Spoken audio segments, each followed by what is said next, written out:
ngayon. Baha na naman kami. Ayan ang mga loads, kung papansin nyo yun. Mataas na uli ang tubig.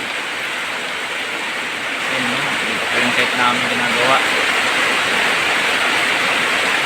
Walang tigil ang ulan. Bagyong Enteng.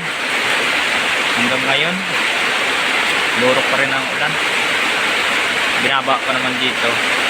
Abot po dito ang tubig. Dito yan no, naabot din ang tubig.